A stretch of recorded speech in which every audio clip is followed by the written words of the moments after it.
Olá, tudo bem? Alunos do quarto ano, vamos iniciar aqui a nossa aula com a correção da nossa atividade que foi para casa na aula passada.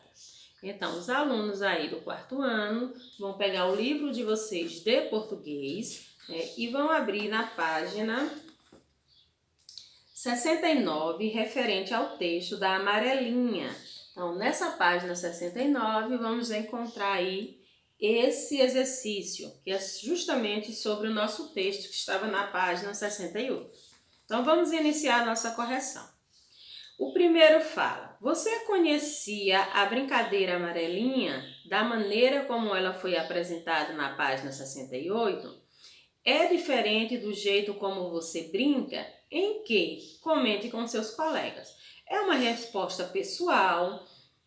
Nós não estamos aí com interações, presenciais com os coleguinhas, então a gente vai pular essa primeira e vamos aí para o segundo. 2. Qual é a intenção do texto? Amarelinha. Assinale a alternativa correta. Então a gente vai aqui assinalar o quadrinho do meio que diz: ensinar as regras da brincadeira. No 3. O texto é apresentado passo a passo, ou seja, em etapas. Você acha necessário? Por quê? Porque fica fácil de entender, como brincar. 4. Em quantos passos a brincadeira foi ensinada? Em 4 passos. 5. Em sua opinião, algum passo poderia ter sido excluído ou acrescentado? Não, né, gente? Se a gente excluir aí algum passo da brincadeira, vai ficar difícil de entender como devemos brincar, como devemos executar essa brincadeira. Então, nossa resposta aí é não. Não podemos tirar nenhuma parte. Daí a gente pensa se pode acrescentar. Aí fica pessoal de cada um. Se vocês acham que em algum momento aí ainda poderia ter sido colocado alguma coisa, né? 6. De acordo com o texto, qual é o primeiro passo para começar a brincadeira de amarelinha? Os participantes devem fazer um desenho no chão, conforme ilustrado no quadro 1. 7. Volte ao texto amarelinha e observe os quadros numerados. Na letra A, o que a ilustração do quadro 1 indica? Como deve ser desenhada a amarelinha. B. Observe as ilustrações que acompanham os quadros 2 e 3. O que elas indicam? Como se deve colocar o pé em cada casa da amarelinha. C. Leia a instrução do quadro 4. O que ela explica? Como tentar marcar uma casa em que só o jogador pode pisar. 8. Quando um jogador retoma a brincadeira, em que posição ele entra? Na posição em que estava quando errou. 9. O que é preciso para vencer a brincadeira? Fazer todo o trajeto sem errar. Nossa próxima página aí, vai estar aí na página 71, que é referente ao nosso conteúdo sobre artigo, Então vamos aí. Primeiro, responda a questão. Letra A. O que é artigo? Artigo é a palavra que colocamos antes do substantivo para determinar ou indeterminar. B.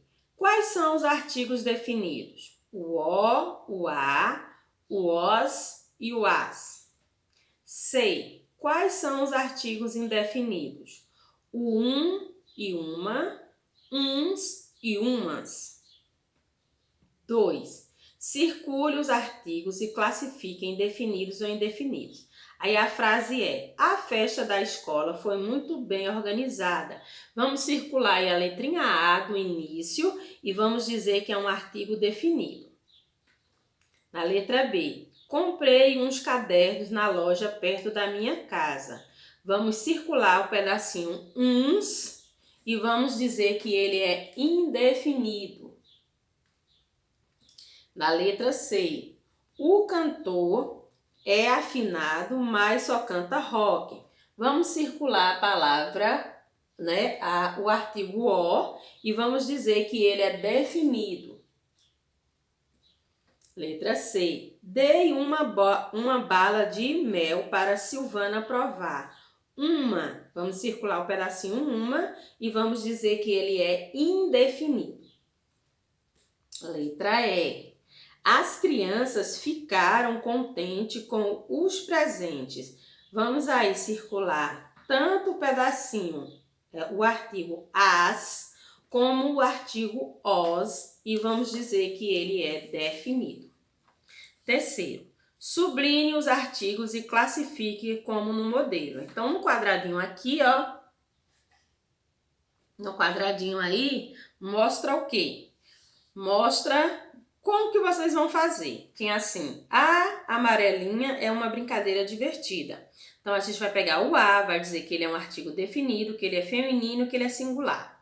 Uma, vamos colocar que ele é indefinido, feminino e singular. Então, vamos fazer isso também com essa frase aí, ó. Os participantes fazem o desenho como indicado ao lado. Então, vamos circular na frase o os e o o. Aí, vamos colocar lá embaixo. Os, definido, masculino, plural. O, definido, masculino, singular.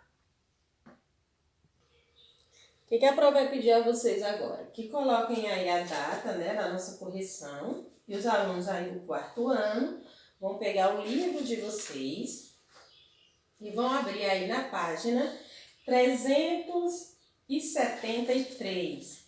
Na página aí 373, vamos encontrar esse conteúdozinho aqui, ó. Rios, né? É o nosso conteúdo de hoje de geografia. Primeiro momento, vamos descobrir aí, vamos definir o que significa rios, né? Tá.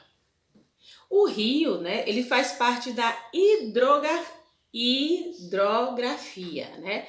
A hidrografia é o ramo da geografia física que estuda as águas do planeta, abrangendo, portanto, rios, mares, oceanos, lagos, geleiras e águas do subsolo e da atmosfera.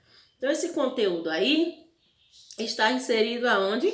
Está inserido aí justamente nesta parte que fala dos rios. Então, vamos aí. Rios.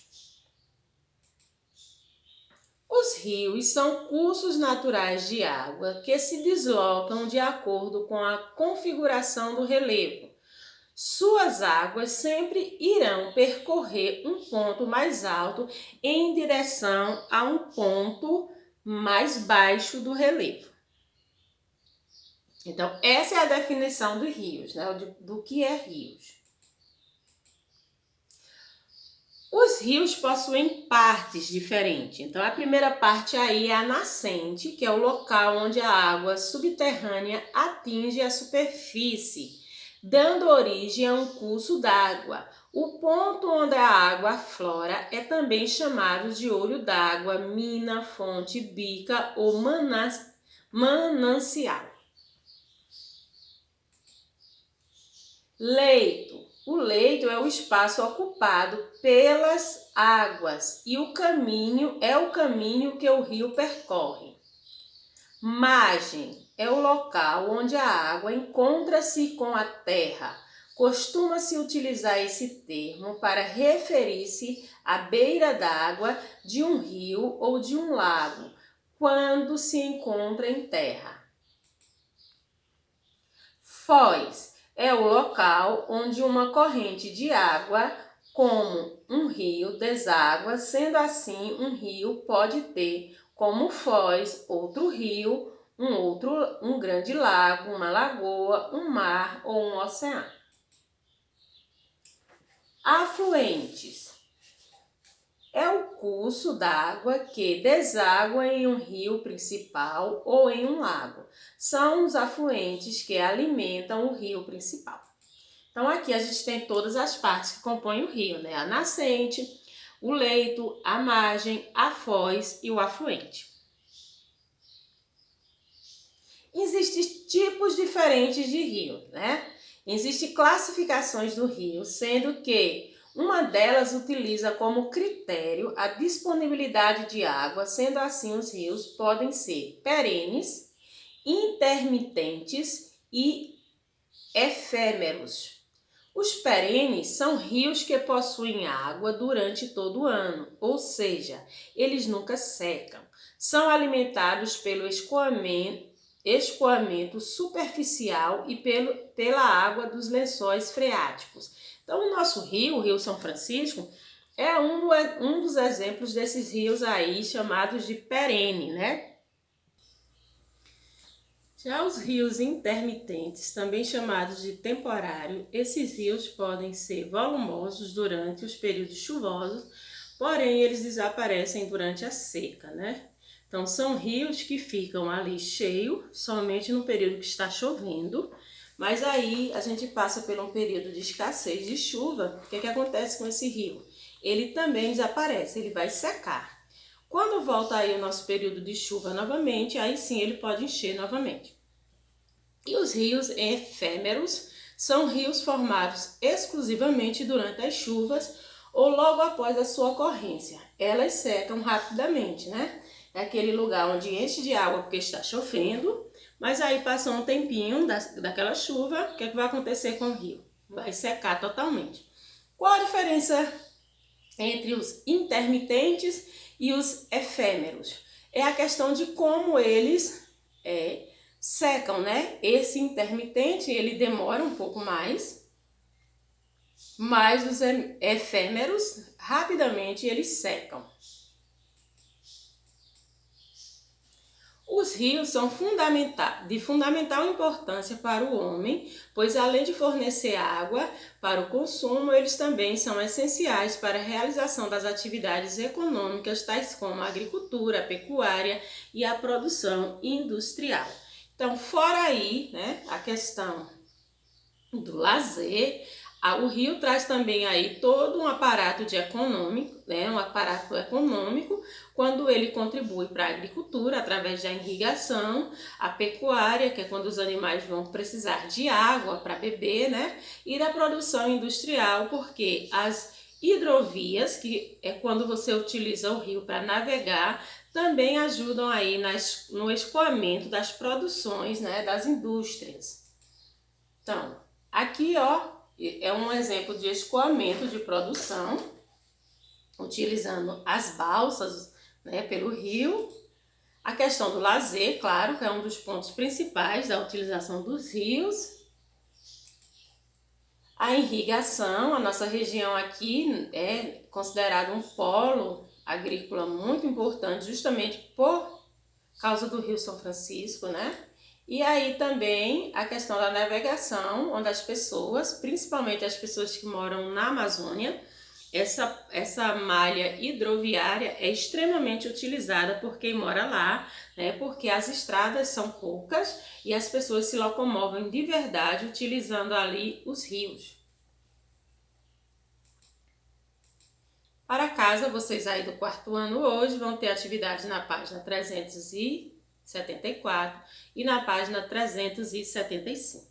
Então, a gente vai ficar por aqui na nossa aula de hoje. Vocês vão voltar aí para a atividade no livro e vão executar. E na próxima aula, a gente inicia a nossa aula com a correção dessas atividades. Então, fiquem com Deus e até a nossa próxima videoaula.